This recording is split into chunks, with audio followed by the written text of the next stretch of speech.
Good day, everybody.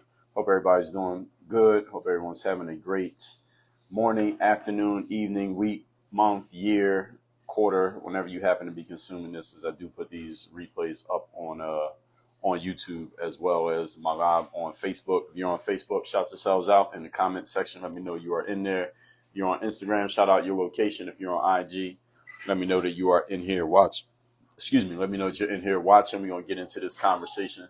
There's some things that I want to make sure everybody's clear on because actually I'll wait till I get started because I want to make sure everybody's on the same page here. I don't care what team you're on.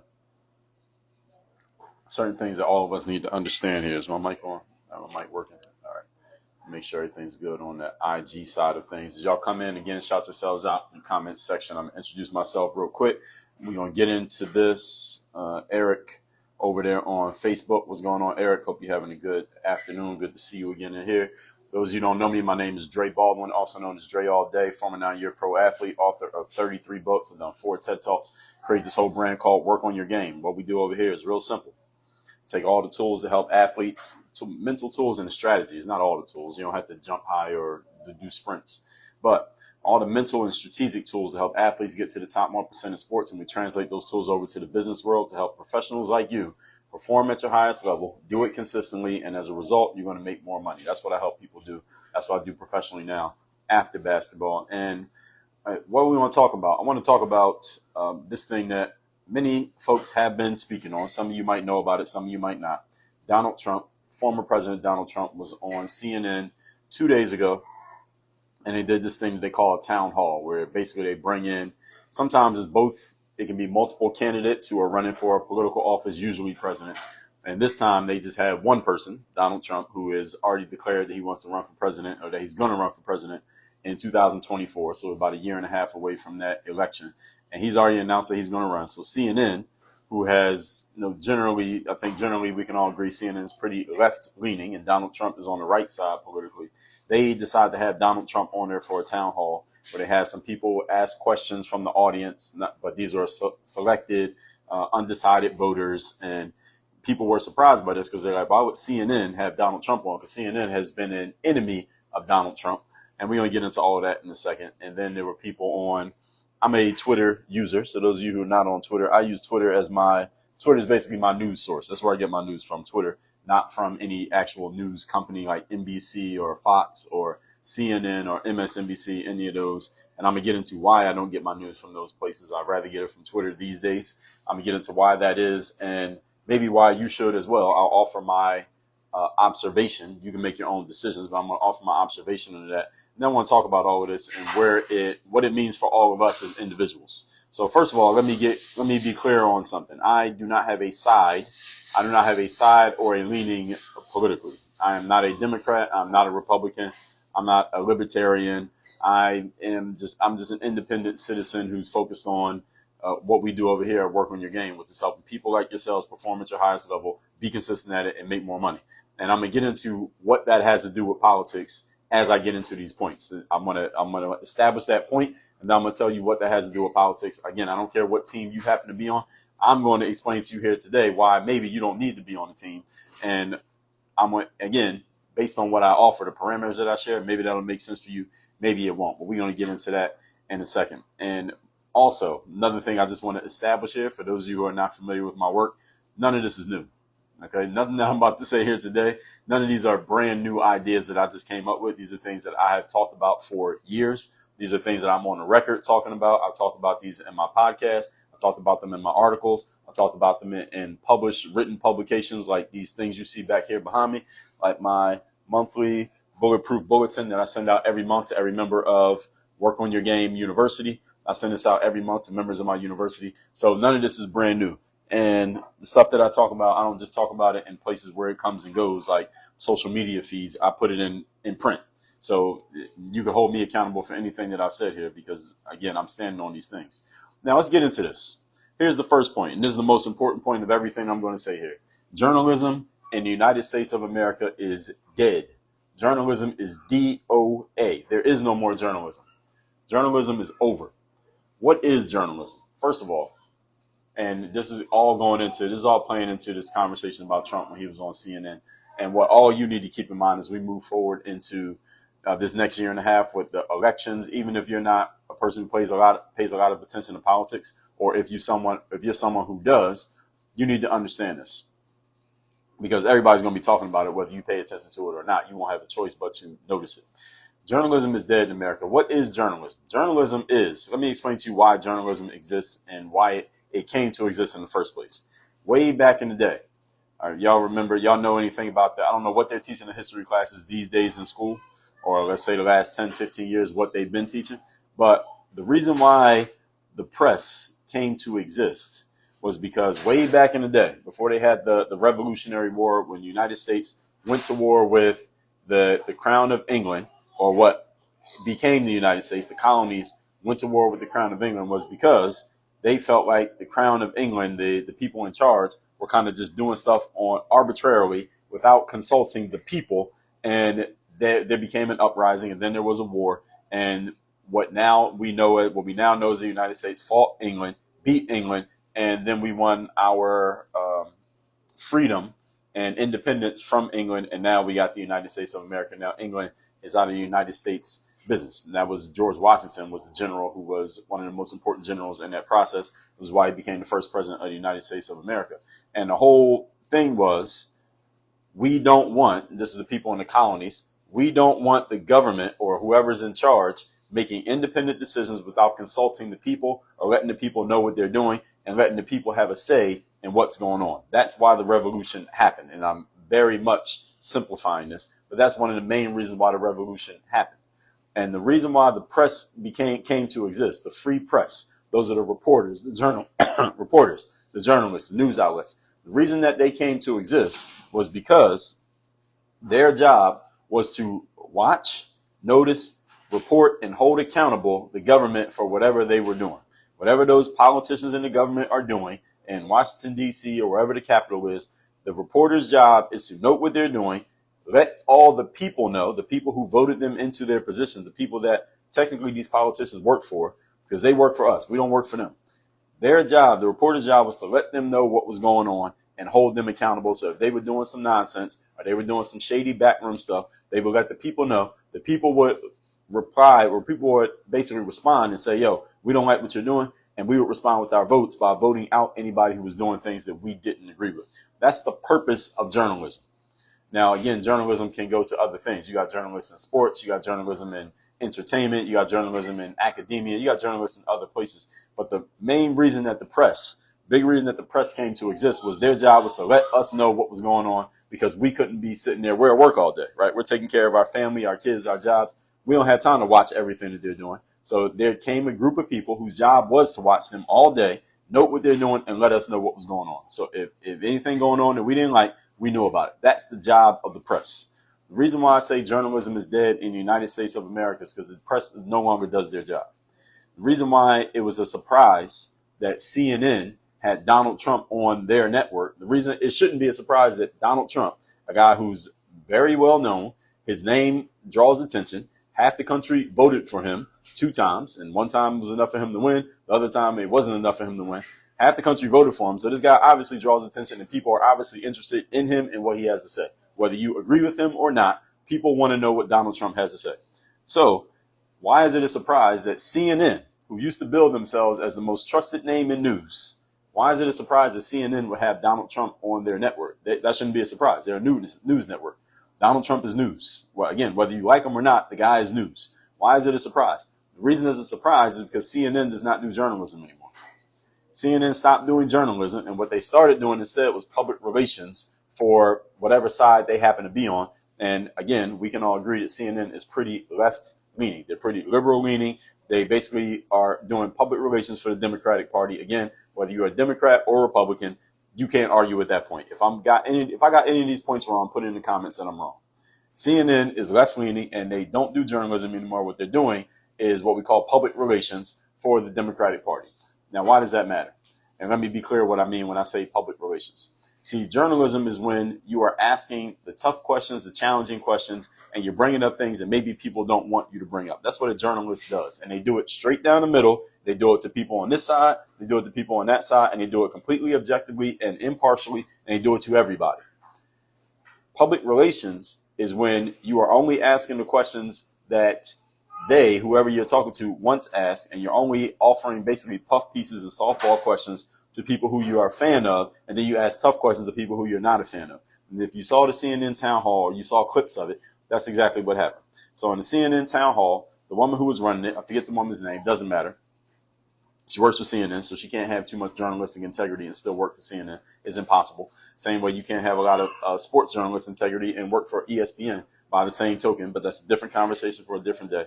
She was asking Donald Trump a lot of, I guess what you would call tough questions. She was bringing up things like January 6th and bringing up things like the election and Trump saying that he didn't lose the election, how the election was stolen from him, and how he had the sexual assault charge and from 50 years ago or however long it was, and all these things. She was asking him the quote unquote tough questions. There's nothing wrong with asking tough questions. That's what a journalist is supposed to do. The challenge is, would CNN bring, let's say, Joe Biden, who right now is the president and is a Democrat, opposite of Donald Trump, would they bring Joe Biden on CNN and ask him tough questions that his detractors had to say about him? No, they would never do that. And because CNN would never do that, this is why CNN is not a journalism company anymore.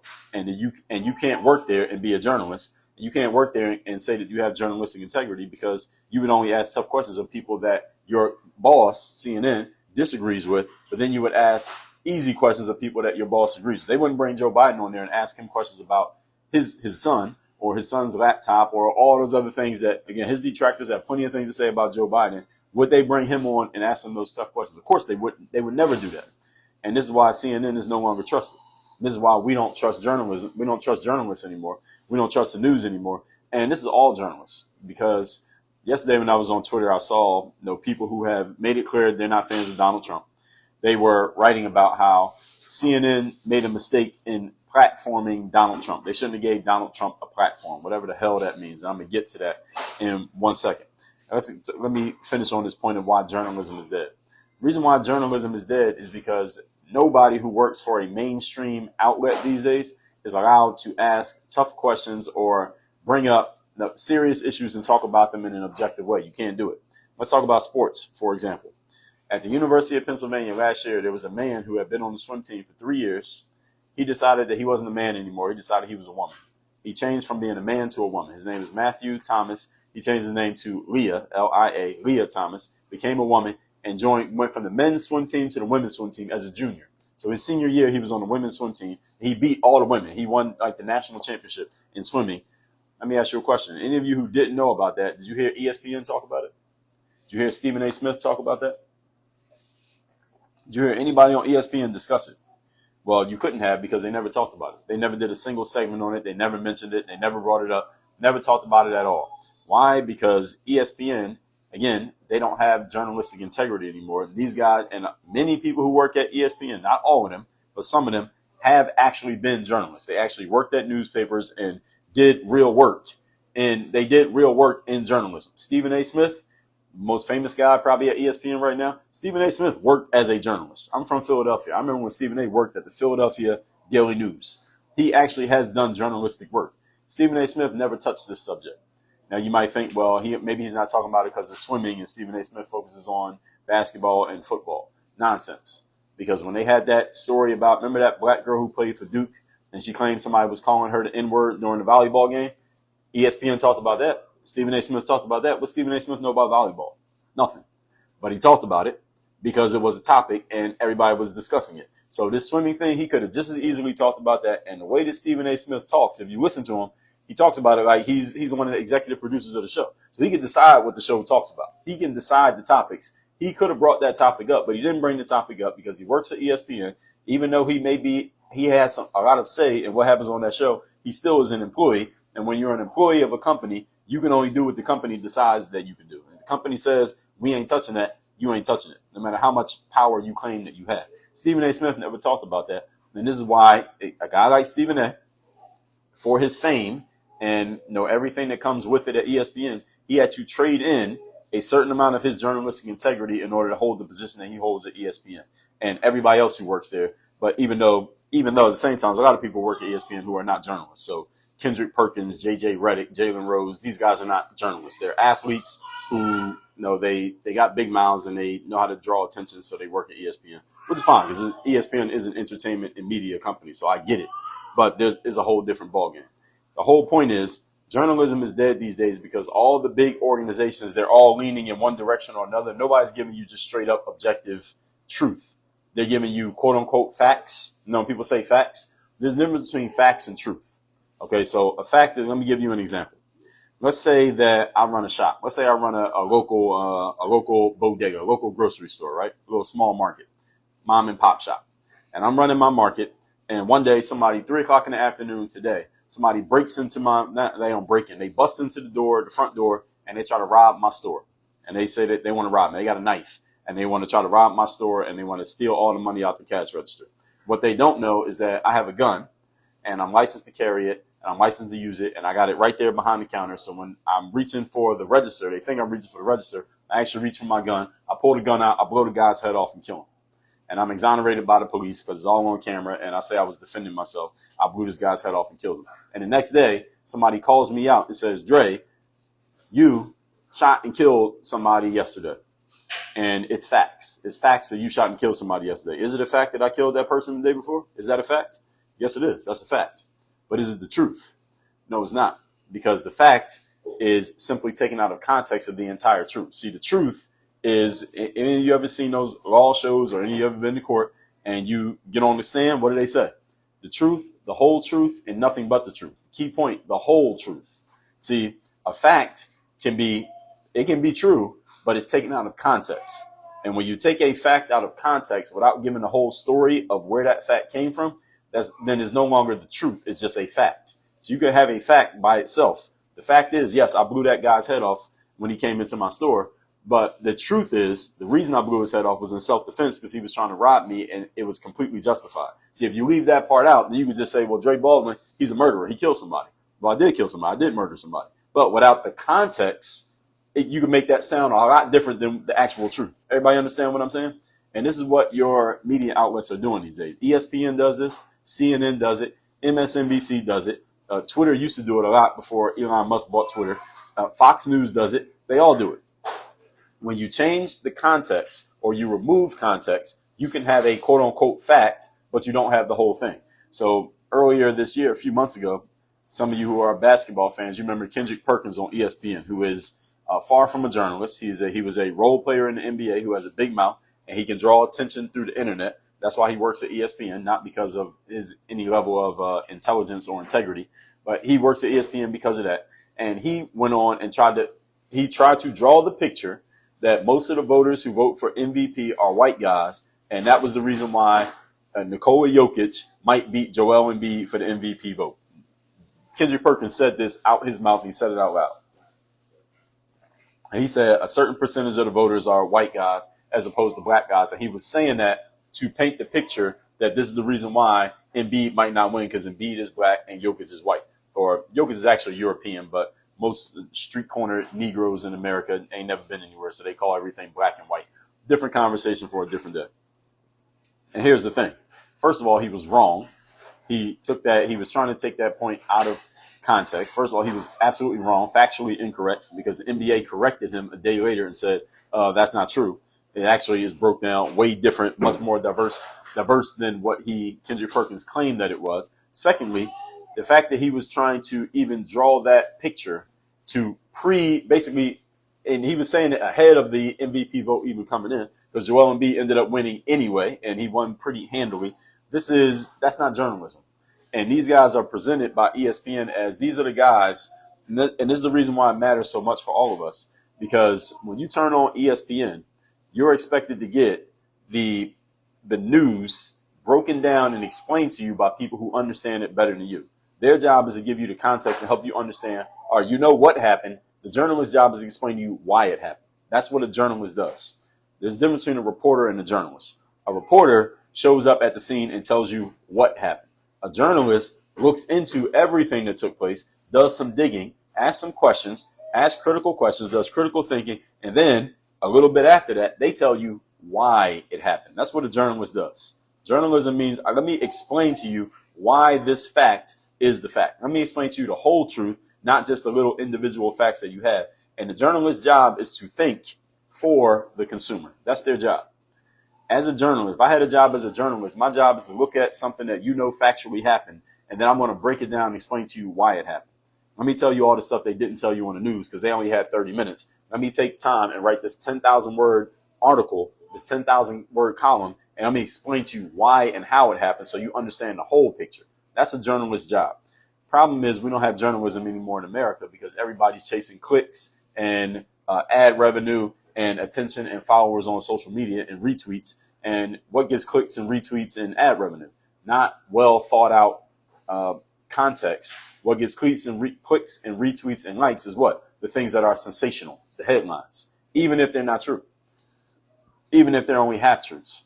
And see, when you take the whole truth and you take some of the facts and you take them out of context, or you take a half truth, you give people half of the truth but not the whole truth, i.e., Dre killed somebody in his story yesterday, but you don't give him the whole story of I killed him because he was trying to rob me with a knife.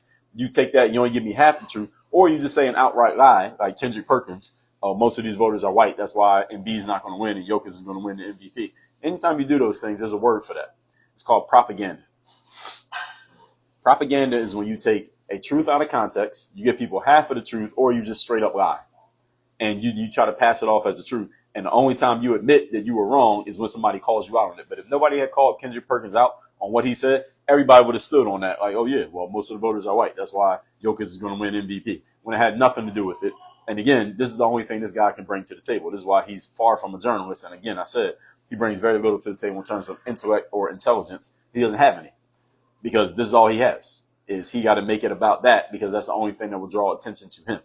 And he ain't the only one. I'm just using him as an example and that as an example. So this is why journalism is dead. So now let's move on to talking about platforming.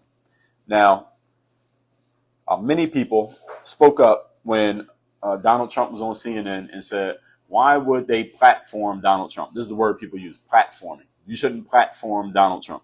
Don't platform Donald Trump. Or anybody who's supposed to be bad or they've done something wrong or they're supposed to be, persona non grata for whatever reason. You're not supposed to platform that person. Who's somebody else that got platformed? Anybody who's been deplatformed, don't platform this person. So let's say somebody so you have people who have liberal views and people who have conservative views, right? So let's say somebody who has heavily conservative views, like they are Republican, they are MAGA, they wear the hat, they are a Trump supporter, and they're like, anytime Donald Trump runs, I'm going to vote for him. Let's say somebody believed that, right?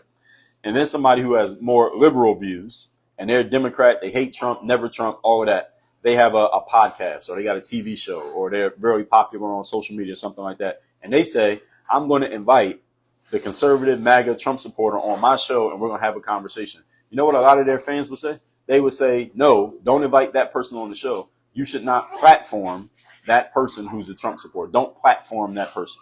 You shouldn't platform them. You should not allow them an audience to be heard or seen or listened to or read by anybody else. They shouldn't be platformed. Why? Because and then people come up with their talking points. Oh, well, this person is supporting lies and untruths, and they're pushing false narratives about the elections and stuff like that. And so they shouldn't platform this individual. Understand something.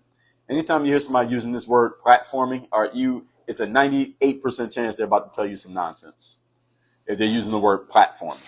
First of all, the only thing that gets platformed is the thing that people want to know about. See, if I was a staunch liberal or a staunch conservative, Republican or Democrat, either one, and I decided I want to interview someone who's on the other side of the aisle so that we can hash out our differences and figure out where do we stand on certain points and figure out where the common ground is, and a bunch of people were interested in that, well, that's what gets platformed. See, what gets platformed is what the people want. So when a bunch of people were talking about, I saw Alexandria Ocasio-Cortez, she's a politician up in New York, she ain't from the hood, but she tries to act like she's from the hood. She ain't from the hood. She's from the suburbs. But anyway, she was talking about how CNN made a mistake by platforming Donald Trump, quote unquote, platforming him. Listen, CNN platformed Donald Trump because Donald Trump brings eyeballs. And guess what business CNN is in? CNN is in the eyeball business. They're not in the truth business. They are not in the news business. They are in the eyeballs business. Whatever gets them eyeballs, they're going to do it. And Donald Trump gets more eyeballs than any politician in the game. He ain't even a politician right now. Right now, he doesn't hold office. He held office. Right now, he has no position politically. He brings more eyeballs than Joe Biden. He brings more eyeballs than the only person who might have brought more eyeballs close was maybe Obama during his run. But now Donald Trump brings more eyeballs than anybody in the political game. So CNN is doing their job, which is platforming the thing that draws eyeballs, and the eyeballs brings in money, and the money allows them to pay their staff, and that's how everybody can have a job at CNN. That's why they're a business. CNN is a business. So anybody talking about platforming someone, platforming is not about your opinion.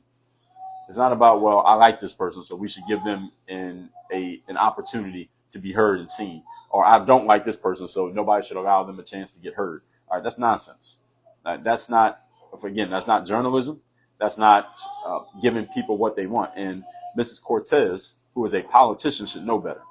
Because as a politician, her job is to give the people what they want. Her job is not to tell the people what they should want. Her job is to give the people what they say they want. So if her people say, we want to hear what Donald Trump has to say, even if it means they will end up disagreeing with him and liking him less or continuing to not like him or whatever they end up doing, the job of the politician is to serve the people. Your job is not to tell the people what they should want. Your job is to give the people what they say they want. That's what a politician is supposed to do. As an elected government official, again, you work for the people. The people don't work for you. And this is another thing that I'm not going to get into too deep here today. But it seems like a lot of politicians these days, they talk as if they're the ones who are going to tell the people what they're supposed to want or what they should desire, when it actually is the other way around. And unfortunately, many citizens don't understand that, because many of you have been taught that you're supposed to look up to these people as if they're the boss and you're the worker, when it's actually the other way around. You're the boss and they're the worker, because you hire or fire them based on how you choose to vote. So platforming is about what people want. It's not about the opinion of whoever has the platform. If somebody wants to be heard or somebody needs to be heard and the people want to hear from them, then they need to get a platform. Moving on to point number 3. Actually, one more thing on this platform thing. I heard Jamel Hill, who's also a quote unquote journalist. She's not actually a journalist. The most impactful thing Jamel Hill ever wrote was that Donald Trump is a white supremacist. She wrote that when she was working at ESPN. She got fired because of it. On top of the fact that she was hosting the Primetime Sports Center, and her and this guy named Michael Smith, who Michael Smith's career has not been the same ever since he was on that show with Jamel Hill. I ain't heard from him since. I don't know where he's at. But that was the most impactful thing that she ever wrote, on top of the fact that 6 p.m. Sports Center bombed when she was the host. And she's been, I guess, an independent freelance. I don't know what exactly she does now. I think she has a podcast. I believe she has a podcast. And she still does some writing. She writes articles. Basically, she's a very left-leaning individual. Again, fair to say. But she's not a journalist. But she presents herself as a journalist, and she was talking about the platforming also. She uses this word. Anytime you hear somebody using this word, platforming, what they're talking about is giving an audience to somebody who they believe should not have an audience. Anyone who the people want get an audience. And again, this is why these people are not journalists. This is why these people don't even understand their duty and the jobs that they hold and the positions that they have. But anyway, let's move on. Point number 3. The government. Because people are talking about Trump. And there's a lot of people who really don't want this guy to win. They didn't want him to win in 2020. And that's a different conversation. And a lot of people don't want him to win in 2024. He's going to run in 2024. Understand something, folks. If you're listening to me right now, which means you have a data connection, you probably have a phone, you got a nice shiny laptop, you have Wi-Fi, all of those things. If you have things where you can take care of yourself, you pay your own bills, you provide your own food, clothing, shelter, your household provide food, clothing, shelter between you and whoever else is head of your household. The United States government is not here to serve you. The government is not here to serve you. The government is here to take from you so they can give your resources to people who don't have anything, who don't have their own food, clothing, and shelter. That's the government's job. That's what the government's here to do. The government is not here to raise your ceiling. The government is here to raise the floor for the people who can't take care of themselves. If you take care of yourself, most of you who are listening to this, you can take care of yourself. You got enough resources to do so. Government is not here to help you. Government is here to take from you. The more money you make, the more they take from you. Any of you who's making more money now than you were making 5 years ago, tell me if I'm right or am I wrong. Does the government take more from you now than they were taking from you 5 years ago? Of course they do. Why? Because their job is to take from the people who have it and give it to people who ain't got it. That's the government's job. And they take their cut off of it in the process. So this is how your politicians make money. This is how politicians who don't have super huge salaries, a lot of them make a lot of money. They become wealthy. Why? Because they're getting their cut off of your money. All right, so y'all understand this? Y'all need to understand the game of what's happening here. So this whole Democrat versus Republican thing is nothing but a distraction. That's a distraction to keep y'all not paying attention to the real game, which is how much these people are all taking care of themselves with your money. That's the real governmental game. And some of you getting distracted by this Biden versus Trump and Democrat Republican thing. That's not the actual game. All right? They're all eating off of you, no matter what side they're on.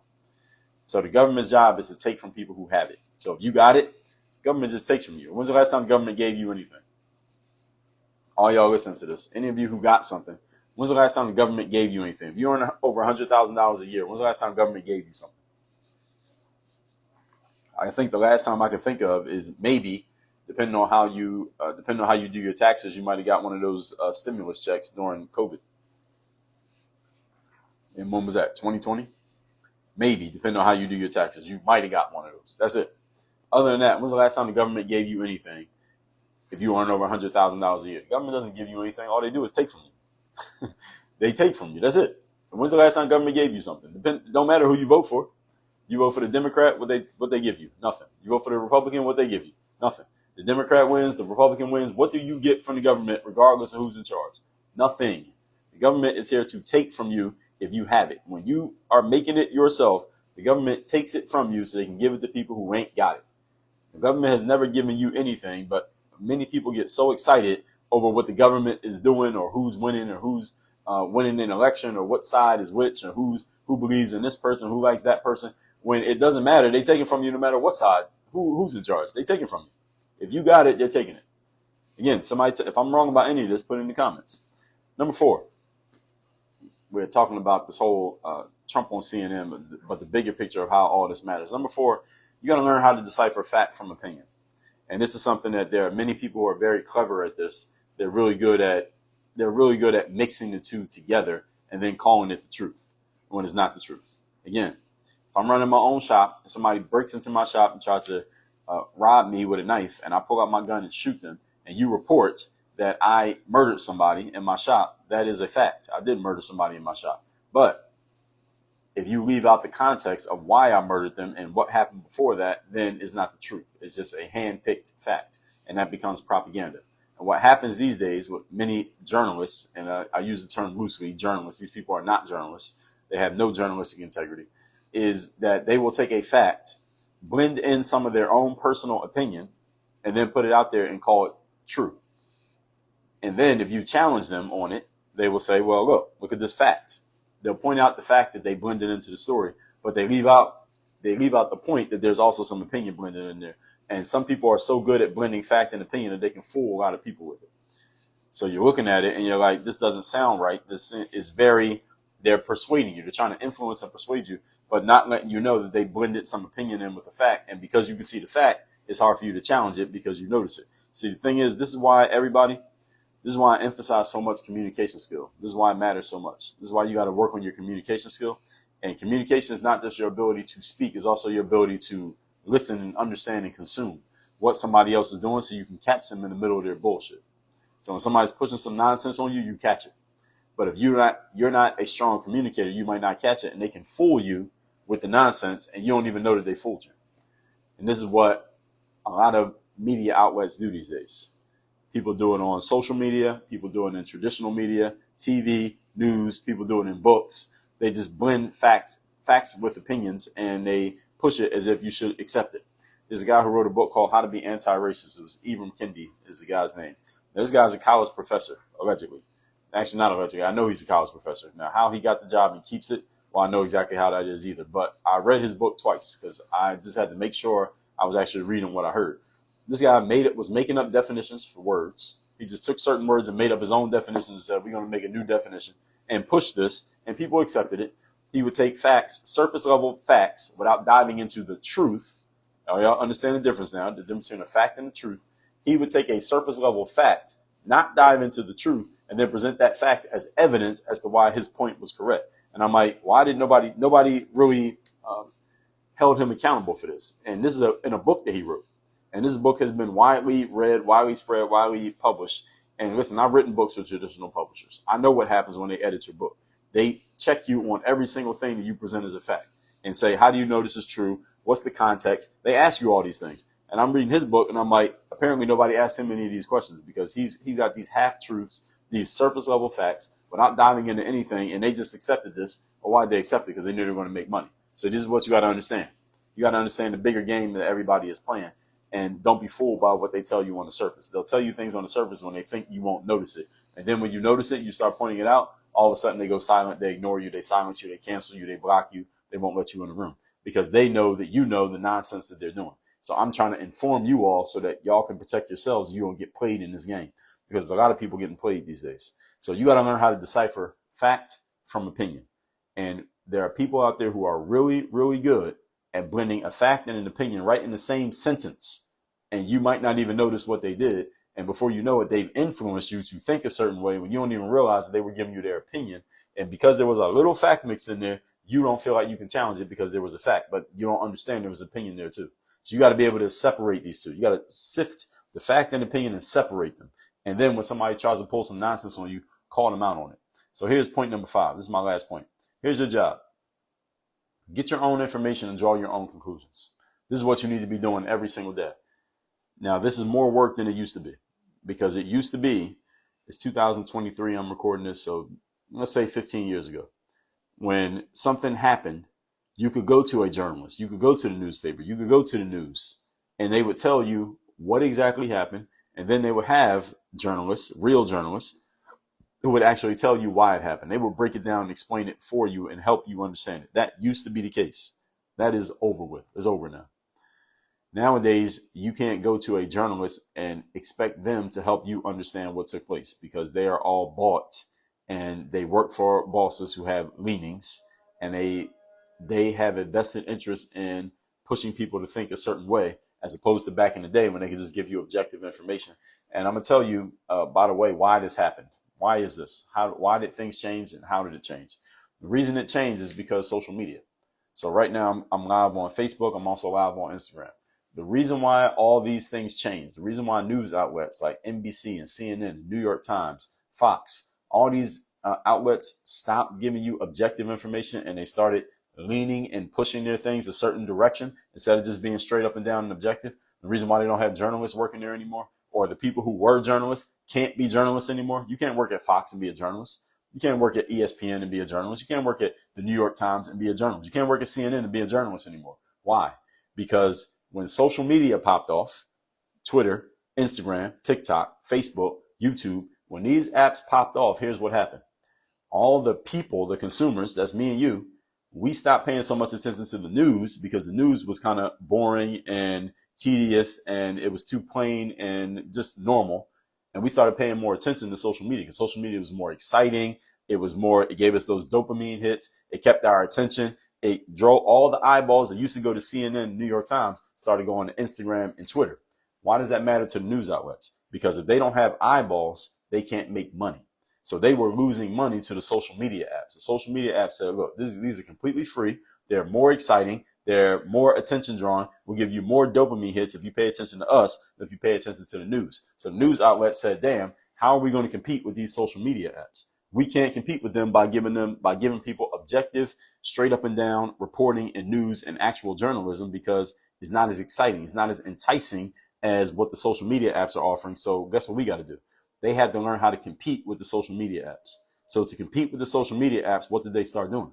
They started being sensational and exciting and try to be persuasive and they try to use headlines to get your attention. So what they start doing, instead of giving you the straight up and down facts and truth, instead they started slanting their stuff to get you excited. They started doing things that got you more emotionalized. So if that meant we had to bend the truth a little bit here and there, they would do it. If that meant we had to just tell you a fact taken out of context because it's more sexy than the actual fact, the full fact, we're going to start doing that. If that means we got to take some headline and make it seem like one thing when it's not, and that's not actually the case, and it draws more eyeballs, we got to do it. Why? Because they had to stay in business. If they didn't do it, they would have lost all their business to the social media apps that all of us use every single day. This is the reason why news outlets stopped doing actual journalism. This is the reason why journalists stopped doing actual journalism, because I don't know if any of y'all know this, but journalists, when they go to the table when their contracts are up and they go to the table for renegotiating their contracts, y'all understand that their social media following is a part of their contract negotiation, right? Did y'all know that? So what I mean is this, like if I work at ESPN and I sit down with the bosses at ESPN about renegotiating my contract, the number of followers I have on Twitter and the amount of likes and retweets I get on my posts on social media, that's part of my negotiation and how much money I can get in my next contract. That's a real thing. So if I work at the New York Times as a journalist, how many clicks I get when I put a new article out, that is part of the negotiation of my contract. So if I get more clicks than the person over here, I have more negotiating power, more leverage in negotiating than the person who gets less clicks. Now, the person who gets less clicks might get less clicks because they're giving an objective, truthful, full truth of what happened in the story, whereas I'm taking a fact out of context, putting a slant on it, and making it sensational and sexy, even though it's not really the whole story. But mine gets more clicks and more eyeballs and more attention, and it starts more conversations on Twitter. I'm going to get a bigger contract than they are. So what's happened is these companies have shot themselves in the foot because they've incentivized the nonsense.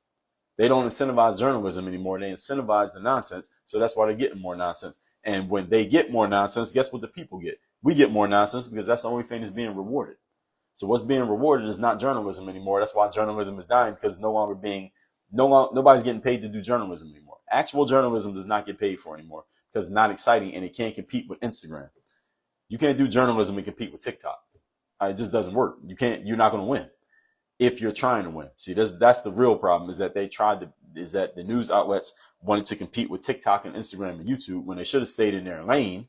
Don't try to compete with them. You be you, do what you do over here. Let them do what they do over there. And the people who want actual truth will come over here and get it.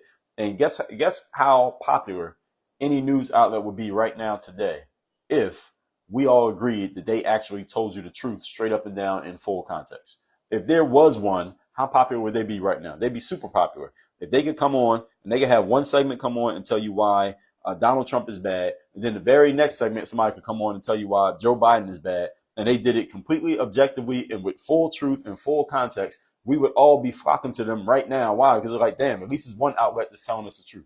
But guess how many there are right now? Zero. There are none. So all of these outlets, these quote unquote news outlets, used to be objective. They tried to compete with social media. They got out of their own lane. They jumped into the wrong lane. Now they're trying to compete with social media, and now we don't trust any of them. And now you got CNN, who is clearly a left-leaning Democrat PR organization. We all can agree to that, whether you like them or not. They had to put Donald Trump on. Why? Because they need the attention. And now they're getting trashed by the people who don't like CNN, and they're getting trashed by the people who do like CNN. So they lost either way. Either way, they look dumb for doing what they did. And it's all because they jumped out of their own lane. They traded their integrity for attention.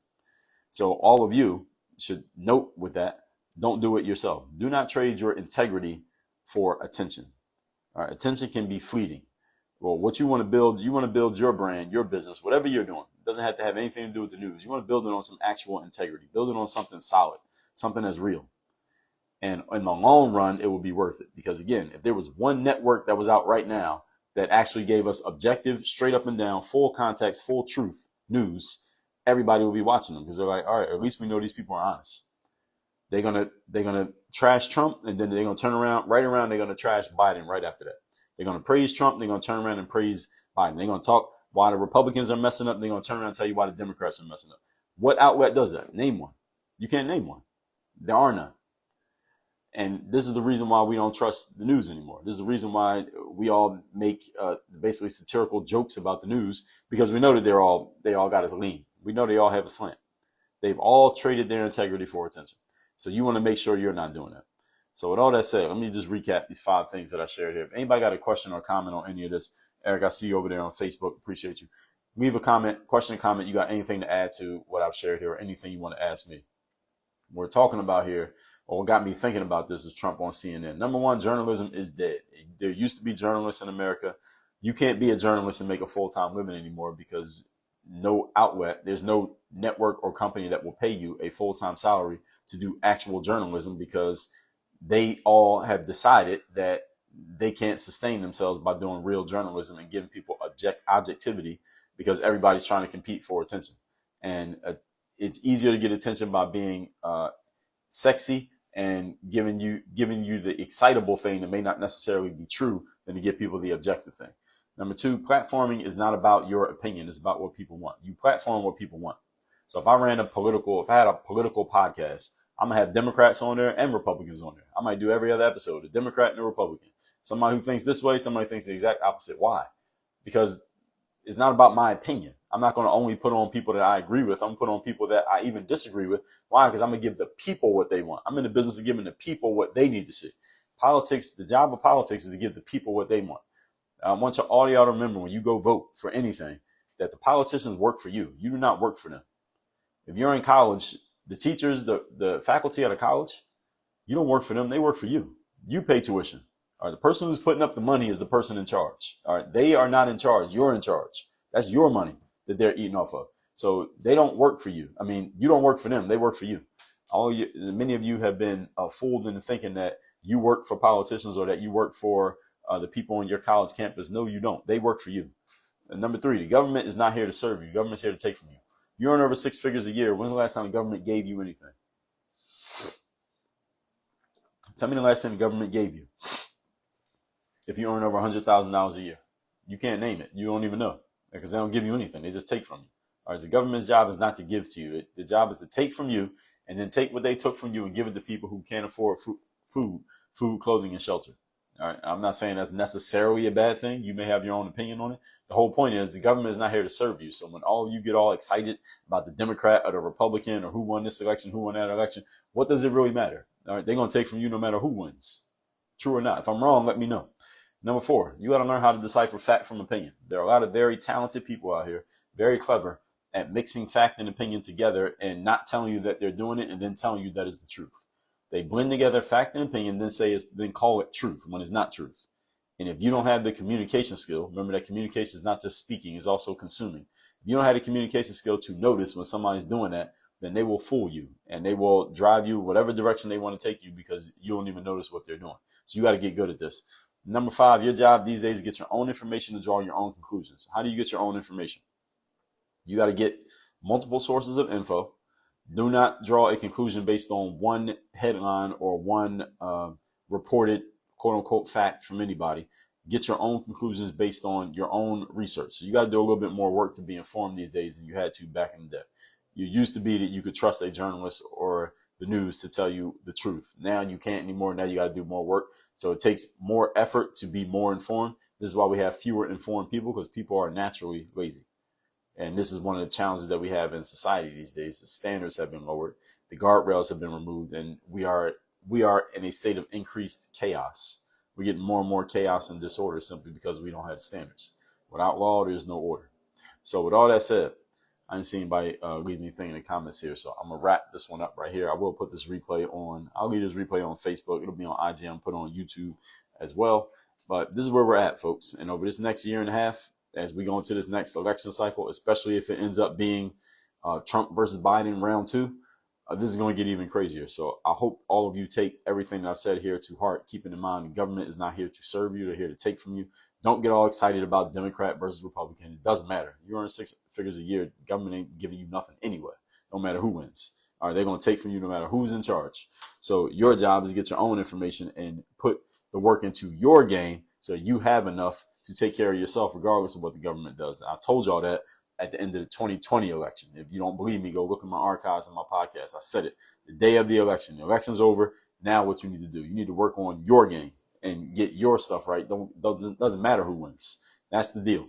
So with all that said, everybody, text me so you get my daily motivation free of charge every morning. My number is, let me put my number in here so you get my daily motivation. You want to get the daily motivation text every day, just text me at, let me find it. This number right here, 305-384-6894. Let me put that in the chat and Facebook as well. So you want to get that daily motivation, just send me a text at that number. That number is also in my bio on IG. And you'll get that daily motivation every morning, even weekends, even holidays. And when you want to work with me directly so you can get your situation right, whether that be financially, strategically, whether it be accountability-wise, mindset-wise, go to workonyourgameuniversity.com. Work on Your Game University. That's the only place where you can work with me directly. That's the place where you can get access to all of our most important frameworks on mindset, strategy, systems, and accountability. That is about taking your business and your personal life where it needs to go, because they are interconnected even if you don't want them to be. That is all at workonyourgameuniversity.com. That's pinned comment in Facebook and is in my bio also on Instagram. All right, everybody, y'all have a great Friday. Work on your game. Be out of here.